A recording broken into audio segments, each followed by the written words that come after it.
Juízes capítulo 2. Deixa sua Bíblia aberta aí. Pai, fala conosco também agora.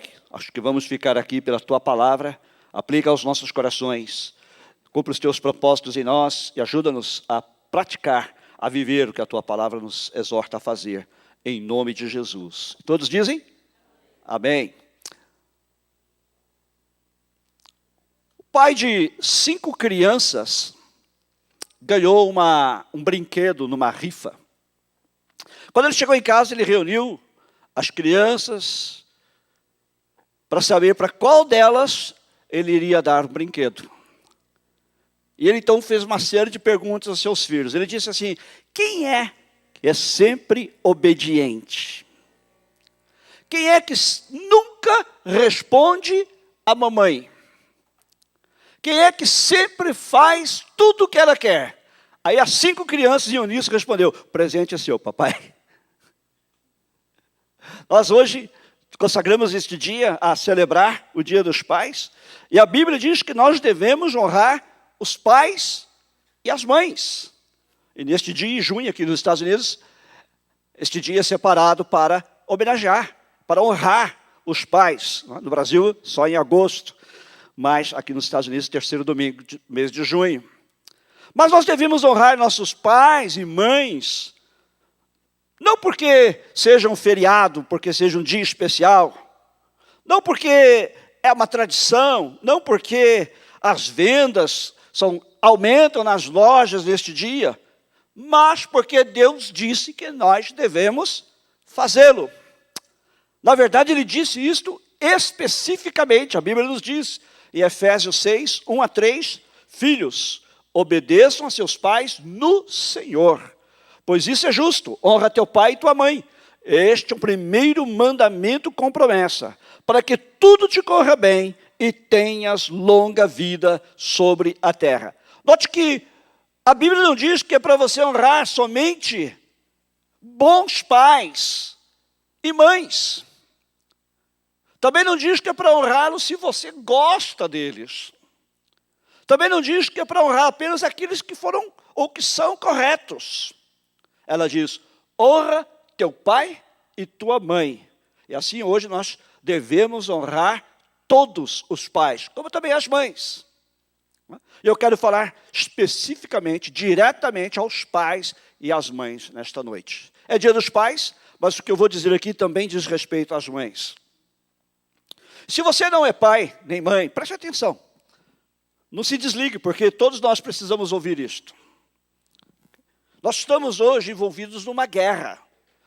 E o campo de batalha não é lá na Síria, no Iraque ou no Afeganistão. O campo de batalha é em nossos lares.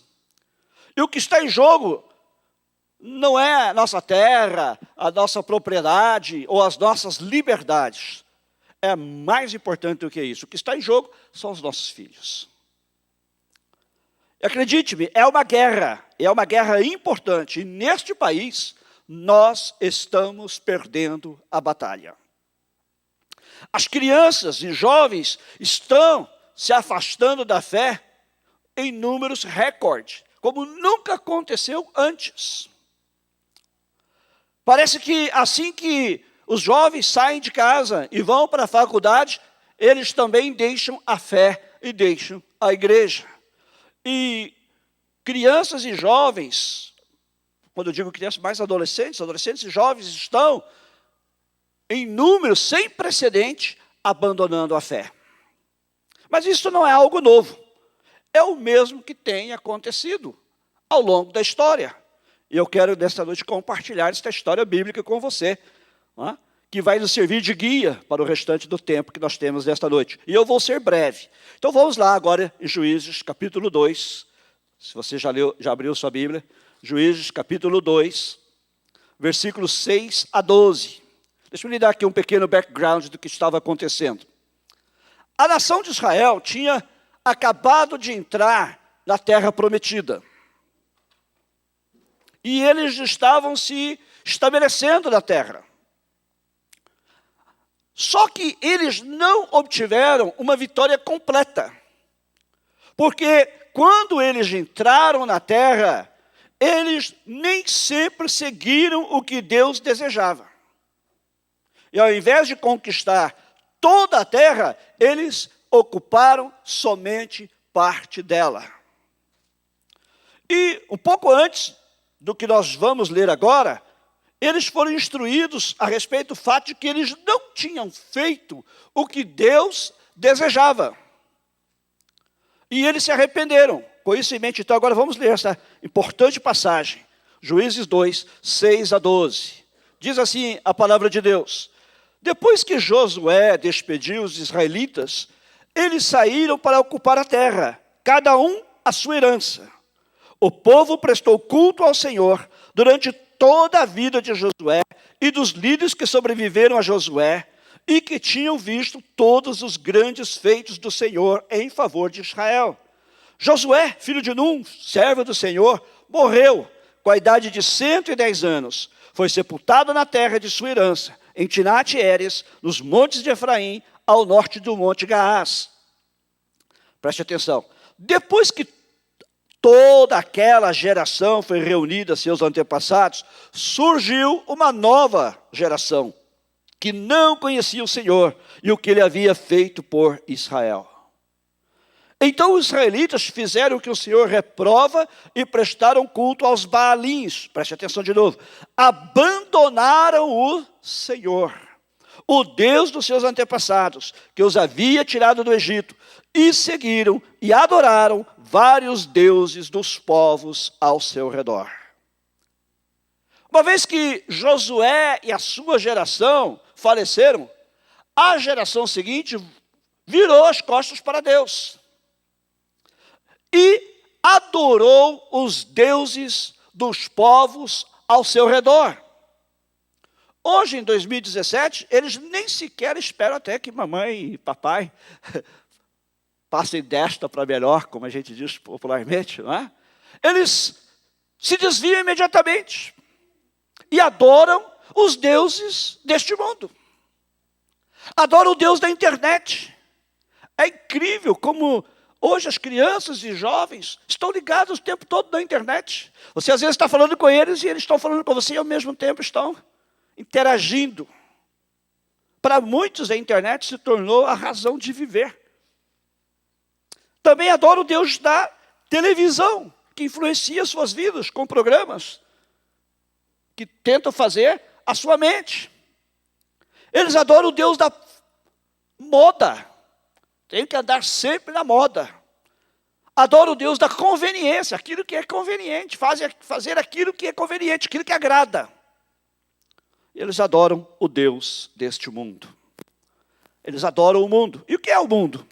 A Bíblia diz, eu vou ler uma versão em inglês, que diz, 1 João 2,16, diz assim: o mundo oferece somente a cobiça do prazer físico, a cobiça de tudo que vemos, e orgulho em nossas posses. Estas coisas não são do Pai, elas são deste mundo mau. Este é o mundo. Em Romanos capítulo 1, versículos 28 a 32, nós encontramos um paralelo do que está acontecendo na América hoje. Eu diria também no Brasil e em outros lugares, mas especialmente para nós que moramos aqui na América, nós vemos isto se tornando realidade a cada dia. Preste atenção. Diz assim: além do mais, visto que desprezaram o conhecimento de Deus, ele os entregou uma disposição mental reprovável para praticarem o que não deviam. Tornaram-se cheios de toda sorte de injustiça, maldade, ganância e depravação. Estão cheios de inveja, homicídio, rivalidades, engano e malícia. São bisbilhoteiros, caluniadores, inimigos de Deus, insolentes, arrogantes e presunçosos. Inventam maneiras de praticar o mal, desobedecem a seus pais, são insensatos, desleais, sem amor pela família, implacáveis. Embora conheçam o justo decreto de Deus, de que as pessoas que praticam tais coisas merecem a morte, não somente continuam a praticá-las, mas também aprovam aqueles que as praticam. Parece que a gente está vendo o noticiário, não é? Veja como a Bíblia é atual. Essa descrição se aplica literalmente ao que está acontecendo neste país hoje. Todas estas coisas, eu contei 21, talvez haja mais, estão acontecendo diante dos nossos olhos hoje. Você percebe que nós vivemos numa cultura que aprova o voltar as costas para Deus? A começar pelos casos das cortes. Quem se lembra de alguns anos passados aqui em Los Angeles, houve uma batalha na corte para obrigar o condado de Los Angeles a tirar a cruz do emblema do condado, do selo do condado. Foi a corte. Houve várias alegações porque a cruz não deveria estar lá. E as pessoas que defendiam a presença da cruz diziam, não é por causa de religião apenas, mas porque faz parte da história de Los Angeles. Los Angeles foi fundada pelos padres que aqui chegaram, e eles eram católicos, e eles fundaram uma missão que deu origem à cidade de Los Angeles, como várias outras cidades aqui da Califórnia, por isso que elas têm o nome de santos.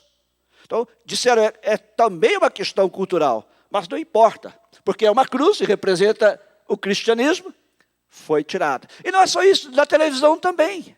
E nos filmes populares, não faz mal zombar da religião, não faz mal zombar especialmente do cristianismo. Por quê? Porque a religião não é importante, não é relevante. Ela funcionou para o papai, para a mamãe, mas não é importante para mim. Esta é a mentalidade que prevalece na cabeça de muitas pessoas. Esta noite eu quero lhes dizer, pais e mães, vocês que estão aqui, e também que não é pai e mãe, que vocês estão numa frente de batalha. Nós estamos em guerra. E nós somos chamados para participar desta guerra. Eu quero lhe dar nesta noite ordens para marchar, para lidar com esta importante tarefa de salvar nossos filhos. E nós vamos ver brevemente alguns passos que nos ajudarão a fazer isso. Como é que nós podemos vencer esta guerra que existe? Aqui vão 3 sugestões. Primeiro, nós podemos vencer esta guerra com nossas palavras. Deuteronômio 6 diz assim, que todas estas palavras que hoje lhe ordeno estejam em seu coração. Ensine-as com persistência aos seus filhos. Quantos aqui são pais ou mães? Não de ser pais, agora eu vou usar no sentido genérico. Olha aí, quanta gente, não é? Deus diz aqui para nós ensinarmos a sua palavra com persistência a nossos filhos. Você precisa conversar com seus filhos. Você precisa se envolver na vida deles. Você precisa dizer a eles sobre Deus. Você precisa falar a eles sobre a Bíblia. Você precisa ensinar-lhes a amar a Deus e a amar a palavra de Deus. O que Deus tem feito por você, que você possa compartilhar com outros. Você está compartilhando com seus filhos o que Deus tem feito em sua vida? Você tem compartilhado com seus filhos aquilo que Deus tem feito na sua vida? Você precisa fazer isso. Você tem que fazer isto. Anos atrás foi realizado um estudo para determinar a quantidade de tempo gasta entre pais e seus filhos pequenos. Preste atenção, muito interessante esse estudo. A primeira fase constituiu em perguntar aos pais quanto tempo eles gastavam por dia comunicando-se com seus filhos. A resposta que os pais deram foi que eles gastavam em média 15 a 20 minutos por dia conversando com seus filhos. Na segunda etapa do estudo, eles colocaram o microfone em cada pai. E ficaram monitorando a interação dos pais com seus filhos. Os resultados deste estudo foram chocantes. A quantidade de tempo, em médio, gasto por estes pais com seus filhos pequenos, foi de 37 segundos por dia. 37 segundos por dia. A interação direta dos pais com os filhos foi limitada a 2,7 encontros por dia, com uma duração de 10 a 15 segundos cada interação. Como a gente se engana, né? Pensando que gastamos tempo com os nossos filhos. Pensando que estamos realmente interagindo com eles. Aqui não está falando daquela conversa superficial que às vezes nós temos com filhos. Mas olhar, né? Olho no olho, conversar tete a tete, como a gente fala. Mano a mano. Interagir verdadeiramente com eles. E esse estudo demonstra que, na verdade, os pais gastam, em média, 37 segundos por dia. Neste caso aqui são pais apenas, não mães. Apenas 37 segundos com seus filhos cada dia. Voltando lá no Deuteronômio capítulo 6, que diz, ensine estas coisas com persistência aos seus filhos. Você acha que 37 segundos é suficiente? Será que a gente consegue ensinar coisas aos nossos filhos em 37 segundos por dia? Você quer saber quanto tempo a cultura que prevalece gasta com os seus filhos? 37 segundos não chega nem de longe a se comparar com a influência que eles recebem da cultura. Comunique-se com seus filhos. Fale-lhes de Deus, fale-lhes de Jesus. Fale-lhes da palavra de Deus. Provérbios 1,8 diz, ouça, meu filho, a instrução de seu pai e não despreze o ensino de sua mãe. A questão é que muitos filhos não estão ouvindo, estão desprezando, porque não há instrução. Pai não gasta tempo com os filhos ensinando-lhes a palavra de Deus, o amor a Deus. As mães não gastam tempo com seus filhos ensinando-lhes sobre Deus e sobre a palavra de Deus. Não deixe que as escolas sejam a única coisa que instrui seus filhos. Eu vou lhe dizer uma coisa que pode até chocar. Não deixe nem mesmo que esta igreja seja a única coisa que instrui seus filhos. Chocante, pode parecer. Isso aqui não estou criticando o nosso ministério de ensino. Eles fazem coisas tremendas pelas crianças. Quando nós estamos aqui, eles estão lá em cima, trabalhando com as crianças. Mas o que eu quero que você entenda, que não é responsabilidade da igreja criar seus filhos. Quando a Bíblia diz, ensina a criança no caminho que deve andar, e até quando for velho não se desviará dele, isso não é para a igreja, isso é para os pais. Nós vamos ajudar você a criar seus filhos, mas a responsabilidade é sua, pai. A responsabilidade é sua, mãe. Não é da igreja. E quando Deus fala, Ele está falando com os pais e não com a igreja. Pais, o que você anda fazendo com suas palavras? O que você anda dizendo para os seus filhos? Você está lutando esta luta? Você está neste combate para ganhar seus filhos? A primeira sugestão é que nós ganhamos esta guerra com nossas palavras. A segunda sugestão é com nosso tempo. Robert Schuller, pastor da Crystal Cathedral, não sei quantos de vocês conhecem, fica em Orange County, uma igreja enorme. Infelizmente, hoje já não é mais uma igreja, foi vendido o templo. Mas era uma igreja com milhares de membros.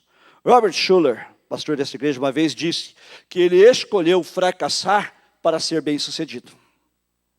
Escolheu fracassar para ser bem-sucedido. Ele disse o seguinte, eu escolhi fracassar no golfe, porque eu queria ser bem-sucedido como pai. Embora ele amasse golfe imensamente, ele sabia que ele nunca poderia dedicar tempo adequado ao seu trabalho, ao seu hobby e à sua família. Então, ele abriu mão do seu hobby, porque sua família era mais importante e ele precisava trabalhar. O que você está fazendo com o seu tempo? Deuteronômio 6, eu acabei de citar, mas quando você olha nos versículos seguintes, versículo 7 em diante, diz assim, ensine estas coisas com persistência a seus filhos, converse sobre elas, quando estiver sentado em casa, quando estiver andando pelo caminho, quando se deitar e quando se levantar, amarre-as como um sinal nos braços e prenda-as na testa. Escreva nas batentes das portas de sua casa e em seus portões. Pais, você quer saber o que é importante na sua vida hoje? Olhe no seu celular. olhe para o seu schedule, sua agenda. Isso aí te diz o que é importante. Onde você dedica o seu tempo, é ao que você dedica o seu tempo, isso é o que é importante. Você pode dizer que tais outras coisas são importantes, mas o que é importante é o que está no seu schedule. É como você gasta seu tempo. Infelizmente, muitos pais dizem pelo seu tempo que eles amam o seu trabalho. Eles amam seus hobbies. Eles amam sua diversão. Eles amam seu conforto. Se você lhes perguntar se eles amam seus filhos, é claro que eles vão jurar que amam seus filhos. Mas o tempo, muitas vezes, não confirma isto. Porque eles não têm tempo para os filhos. O seu tempo é que diz se você realmente ama seus filhos. Qual o tempo que você gasta com eles? E alguns de nós têm também comprado o pensamento deste mundo. Eu tenho que trabalhar, e trabalhar, e trabalhar, para prover as melhores coisas para a minha família. Eu quero dizer que trabalhar é importante. Cuidar da sua família é importante. A Bíblia diz, aquele que não cuida dos seus parentes, especialmente dos da sua própria família, negou a fé. E é pior do que o descrente. Isso é muito sério. Porém, muitos de nós estão exagerando. Às vezes nós vamos além da conta, vamos além da medida. Nós vamos além daquilo que é preciso. Tem uma história de um pai que perguntou assim à sua filhinha, filha, o que você gostaria? Você gostaria de gastar tempo de qualidade com o papai? Ou você gostaria de gastar quantidade de tempo com o papai? A menininha pensou um pouquinho e respondeu, papai, eu gostaria de passar tempo de qualidade. E muito tempo. Para a criança não existe esse negócio de tempo de qualidade. Para ela é tudo igual, tem que dar os dois, amém? Tem que dar qualidade de tempo sim, mas também tem que dar quantidade de tempo. A criança não entende esse conceito. Eu gastei tempo de qualidade com a minha filha, ou com o meu filho. A criança não entende isso. Ela quer tempo de qualidade, mas ela quer muito tempo também que você passe com ela. Eu li uma história de uma menina que fez um desenho, muitas crianças pequenas fazem, e ela entrou no escritório do pai, subiu no colo dele e perguntou assim, papai, venha ver o meu... Falou para ele, papai, venha ver o meu desenho. Aí o pai falou assim, olha, agora não posso, querida, papai está ocupado. Aí passados uns 10 minutos ela voltou, subiu de novo no colo do pai, falou, papai, você pode vir ver o meu desenho agora? E o pai respondeu, frustrado, você não consegue ver que eu estou ocupado? Não me perturbe agora. Eu vou vir depois e vou dar uma olhada no seu desenho, quando eu puder. Aí passaram algumas horas, o pai sai do escritório, e ele vai até a filha e pergunta para ela, eu posso ver o seu desenho agora? E a garotinha sorri e fala, claro! E aí ela mostra o desenho para ele. E no desenho estavam ela, seu irmão, sua mãe, em pé no jardim da casa, e com eles o cachorro da família. E o pai pergunta, por que o papai não está neste desenho? O desenho é muito bonito, mas por que eu não estou nele? Aí a criança responde, porque você está trabalhando no seu escritório, papai. Esta é a triste realidade de muita gente. Tempo, preste atenção nisso, tempo é um presente que você dá, que você nunca pode reaver. Você pode dar dinheiro e depois você pode ganhar mais dinheiro. Você pode dar presentes, porque você sempre pode comprar coisas novas. Porém, tempo, uma vez que o tempo é dado, ele nunca volta. O tempo revela as prioridades na sua vida. E se você quiser ganhar a guerra pelos seus filhos, você precisa investir tempo. Nós ganhamos a guerra com nossas palavras, com nosso tempo. E a terceira sugestão que eu quero fazer para você ganhar a guerra é que nós a ganhamos com nossa vida. Em Gênesis 18 e 19, há uma passagem reveladora. Deus diz assim a Abraão, Abraão será o pai de uma nação grande e poderosa, e por meio dele todas as nações da terra serão abençoadas. Pois eu o escolhi, preste atenção agora, para que ordene aos seus filhos e aos seus descendentes, que se conservem no caminho do Senhor, fazendo o que é justo e direito. A maneira como você vive a sua vida terá um reflexo direto na vida dos seus filhos. A maneira como você vive a sua vida refletirá na maneira como eles crescerão. Seu filho, ele olha para você e eles se espelham na sua vida. As suas palavras são importantes, elas podem dizer muito sobre você. Porém, a sua vida é que revela quem você realmente é. Existe uma canção aqui nos Estados Unidos que diz assim: eu quero ser como tu. É mais ou menos assim: eu quero ser como tu, porque ele quer ser como eu. Eu quero ser um exemplo santo para seus olhos inocentes verem. Ajuda-me a ser uma Bíblia viva, Senhor, que o meu menino possa ler. Eu quero ser como tu, porque ele quer ser como eu. É melhor eu ser o melhor tipo de pai que eu possa, porque meu filho, minha filha, quer ser como eu. Nossos filhos querem ser como nós.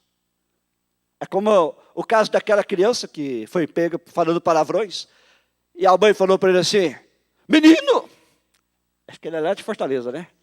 Menino! Quem te ensinou a falar esses palavrões? Onde você aprendeu essa linguagem? Aí ele olha para o pai: pai, eu posso contar? Seu filho está espelhando exatamente o que você é, o que você fala. A sua vida é o que realmente importa, o que mais importa.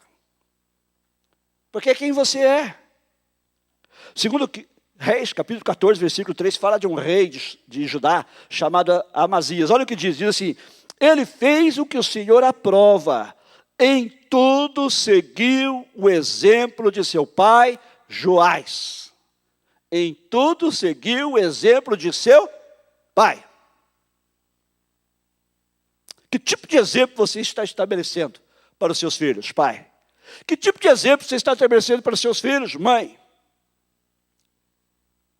Como eu disse, as suas palavras podem dizer alguma coisa sobre você, mas é a sua vida que declara quem você realmente é. Nós estamos batalhando com as nossas vidas. Eu preciso terminar de falar uma coisa para quem está aqui, para os jovens, principalmente estão aqui. A vida nem sempre é o que nós queremos. E nem sempre é o que é melhor. Porque nós vivemos num mundo pecaminoso, um mundo falho. E nem sempre a vida é agradável a Deus. Há alguns de vocês que estão aqui nesta noite, que têm pais que não são ótimos. Ou que talvez não estejam nem aí para vocês. Como é que você pode honrar seu pai, mesmo quando é difícil? Como é que você pode passar pela vida sem um bom pai? Eu quero sugerir algo a você esta noite. Deus chama a igreja dele de família. E nesta noite há aqui vários bons pais, pais piedosos, pais que temem a Deus. Eu quero sugerir que você vá e adote um pai. Não estou falando literalmente, né? Agora você vai ser meu pai e vou lá para sua casa dormir hoje à noite. Não, não é isso. Não é literalmente. Mas adote alguém. Alguém com quem você possa ir e dizer assim: olha, eu preciso de um pai. Eu preciso de alguém a quem eu possa pedir conselho e ajuda. Eu acho que você seria um bom pai. E pais, eu quero dizer mães também, se é o seu caso. Quero dizer uma coisa para você. Você sabe o que responder, se alguém lhe procurar para fazer isto. Deixa eu terminar com essa história. História verídica. Havia 3 meninos discutindo que pai era o melhor. Uma vez já participou desse tipo de discussão? E aí o primeiro menino disse assim, meu pai é o melhor, porque ele conhece o prefeito.